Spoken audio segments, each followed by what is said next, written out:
Okay, here begins a very brief video walkthrough of Sarah's garden. And I'll let you point out things of interest. Well, mostly roses. This one here is Teasing Georgia. I planted this one a few years ago for Reggiana when we were dating. Not terribly fragrant, but very healthy, sturdy, good for the climate. Has really nice orange blossoms throughout the plants. It's very cool. Down here is the rue. About a quarter to half the human population is hypersensitive to rue. If you touch rue and their skin goes in the sun, it gets second to the head of the burns. So there's only one other thing out of your allergic to not touch at all. And it apparently doesn't affect cats. No. Rusty's never been bothered by it. Damn it! Oh! Indy, you're silly. I had to cut back my birch regical and the wild Edward rugosa because both of them were infected by something. Heaven only knows what, but it practically killed them off last year. They were utterly miserable, and I was very happy to see them bouncing back this year. And it looks like birch regical may actually end up blossoming a little bit later in the year. You can see a bud right here. And there are flies at the end. I have no idea what the heck they are, but anyway. Yes, Andy, I love you too. This one is Morning Has Broken, a yellow rose. Most yellow roses are not terribly sturdy. Morning Has Broken is one of the few yellow roses in existence that actually doesn't need an awful lot of maintenance.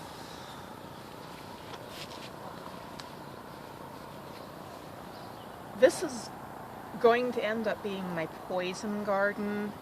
I've got some things growing there that are not in the least bit poisonous. There's mint in there. Obviously, mint is not a poison, and neither is the lavender. But it used to be strawberries. The strawberries were kind of disappointingly non-tasty, so I said, the heck with this. So now I'm growing lilies there, and I have a little datura tree growing there.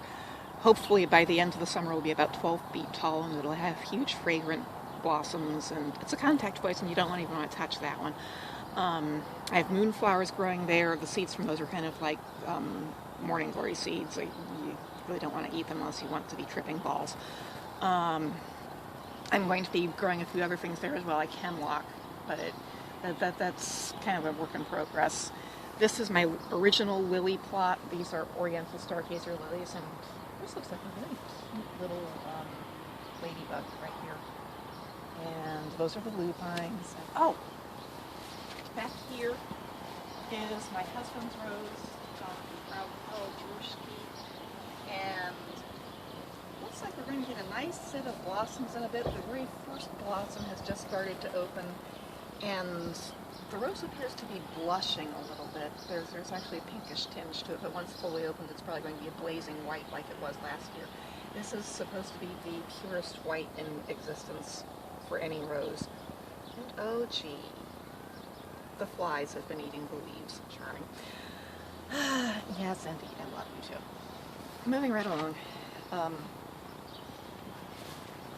Getting into the knockouts now. Past the diseased peach trees, which I really have to pick the leaves off of. These are knockouts. They're kind of basic, for lack of better words. Most rose growers, especially if it's like an office park or whatever, these are the roses people buy by default. They don't require much maintenance, which is probably why. This is New Dawn. Once it starts blooming, it will produce a pale pink blossom. That's an heirloom. This one is one of my medieval roses. This is an eglantine. Eglantines were grown mostly for their hips and for their thorns. People in the Middle Ages and Renaissance, if they were fairly well-to-do but not wealthy enough to afford a moat in Bailey Castle, would simply grow tall hedges of eglantines, and that would help keep the cows and sheep in and the intruders out. As you can see, the thorns kind of take care of that problem. Later on, you get hips, and the hips are rich in vitamin C, which makes them sturdy. right here is a Rosa rugosa. It usually produces hot pink blossoms. I'm kind of disappointed because so far it looks like it's only been producing more foliage. This might be a bud right here, but I'm not sure. But it's ridiculously thorny as well. This one is a Madame Isaac Perret. I probably did not pronounce that even remotely correctly. That one is the one that Henry grew near the end of Donna Tartt's Secret History, so I figured, oh hey, it's said to tolerate shade rather well, and I rather like that book, so sure, I'll grow that one. This is a seafoam rose. Until I started growing Karl Druschke, this was the whitest rose I had. Up here, welcome to oh dear, intruder alarm for lack of better words. This is Constance Spry. You really don't want to get too close to Constance. Constance is overly friendly. As you can see, she's rather well defended too. She tends to stick to people once she gets her thorns in them, so I actually have her, I told her to protect the house, and she so far seems to be enjoying her job rather inordinately. This here is a cardinal Richelieu. Hold on. Okay, here's cardinal Richelieu. Cardinal Richelieu has a wonderful old rose fragrance, almost fruity, and is a deep, deep, deep purple. This is about as pale as the blossoms get. Rather similar to ebb tide. In fact, I think this might be the cultivar for ebb tide, but don't quote me on that because I don't know my roses that well yet. Anyway, slow to start, but after the first couple of years it just went boom, and now we have a huge push that's like trying to take over the entire area. I got a battery alert. Uh-oh. You have to do this in two pieces then. Maybe not. We'll see. Well, you wanted me to introduce everybody to my roses. That is the rosarium over there. That's where I grow most of the roses that I've been feeding with my own blood, and I've more or less keep to me. I sit in there and meditate sometimes. The hot pink rose in the background is Zephyrine Green, who is actually a thornless rose. It's one of the few roses that does not have thorns. And Oh, so fragrant. this, that's not from, oh, That's okay. Constance. Zephyrine is the one that doesn't have any thorns at all. And she Oh, was it the first doesn't. to bloom. Look at that. Yeah, you can actually hit people with her. But she was the first to bloom, and she is highly, highly fragrant. So I was thinking of collecting the petals and making cocoa on them. And the white one? It's a knockout. I got it on impulse, and it's just kind of sort of there.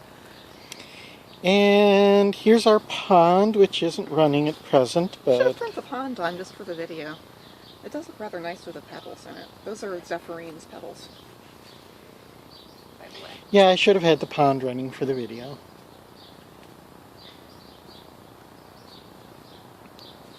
Oh, the pink one? That one right there is the antique rose, and it's highly thorny. It's used for hedging as well. We should put it in front and get the medieval roses that are at the front of the rosarium. Yes. And then I'll walk in as sort of a last minute thing. We want to get the prints too. Well, yes. Do you want to get the prints first, or do you want to get the medieval roses? Prince. Okay. Over here is the prints. This is about as tall, I think, as the bush. I'm growing this one for Gary. The fragrance on this one's amazing. It's almost like this is also one of my, for lack of better terms, overly friendly roses. When people try to walk past, the rose tends to try to whack them. My third daughter, Cassandra, nicknamed this one Mr. Mighty for obvious reasons. But when this one is a sort of burgundy in between red and purple, it's almost a black rose. Almost, not quite. Yeah, that's the darkest I've seen so far. Yeah, I have some technically black roses, but they also come to the polar blast we had a couple of years ago when we had that weird cold front. Anyway, here are my two medieval roses. Hang on, I have to make sure I don't trip over the cat this time. Haven't really tripped over envy. This here is Maiden's Blush. It's a pink rose, and It was first, I guess they discovered it by seeing it in paintings. It was first discovered in the Middle Ages, around the 13th century, as was the apothecary rose. The apothecary rose here is about as old, and this was called an apothecary rose because it was grown specifically for its nutritional hips. Now, And this bud up here, is this one of the apothecary roses, no, or where did that that's come the from? antique rose. How did it get way over here? They grow. This one. Oh man, that thing is everywhere. It's a oh. hedge rose. It's a hedge rose. And no, that one is not a climber. It's just a hedge rose. There's a difference between a climbing rose and a hedge rose. Oh. Climbing roses can get up to 30 feet long. Hedge roses are only about 8 to 12. But the medieval roses down here do not bloom yet. Oh, you'll notice that I'm only wearing about half my usual gardening leathers. People ask me, are you a biker? And I say, no, I'm a gardener. I grow roses. I think it's an interesting look. I think I'm going to at least get a shot back here of the bench, and then I may have to wind the video up thanks to the battery. The pond comes in behind the bench. Okay. You, I don't think I was bringing. I think you two are weak. I don't remember putting you into it. Yeah. Oh, and it is a comfy bench. It is a pretty comfy bench. And the roses really are climbing. Oh, and you can see the almond trees up there. Yes. Actually, the almonds and the roses grow together. Did you want to get the poppies down here? Oh, I think I can do that. I'm growing poppies. I got 2 pounds of poppy seeds this year on eBay, so I decided to sow them pretty much everywhere that I could find space. So hopefully this year some of them somewhere will flower, unlike last year's dismal crop. I don't know what the heck happened last year. Oh, hey, while you're here, check out the thorns on this rose. I have no idea why this one is called Rosy Cushion. She doesn't look like the sort of thing you want to use as a cushion, really, at all. God, Look down here. those are intimidating. Yeah, that's kind of, And this one is uh, bristling with them. Yeah, this is a 4-year-old cane right down here. This is what it looks like when it gets mature. Even the buds on this, before the rose blossoms, even the buds have thorns. Let's see if I can get a better shot. Yeah, what do you do? It's covered with them. Yeah, it's a shame we don't have any like day-old growth. When the new growth is very, very new, it's so bright red that it almost looks like it's on fire. It's really melodramatic, kind of like the rest of the rose. Yep. Hello, Indy.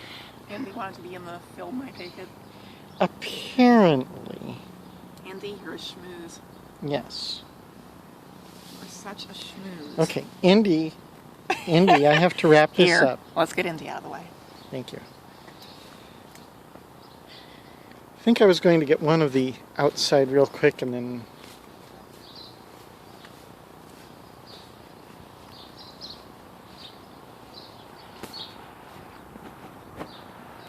Oh, hey, come over here and get green snake growing on top of the greenhouse, too. Okay, hold on.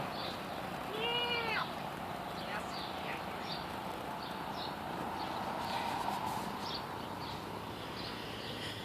Get what growing where? Green snake. Unfortunately, the blossoms are white, not green. I think the green snake refers to some foliage in its climbing habit because the blossoms are white. But this is my green snake, another one that I purchased on impulse because it was on clearance, and it has been taking over. It's actually like trying to grow all over the greenhouse now. It's really cool. It's been busy. Mm-hmm. Oh, there's more of that apothecary rose. It's been creeping around sideways, apparently. One of my ghost peppers is positively ill, whereas the other one is fairly... Okay. Well, I think I'm going to wrap this one up. Yeah.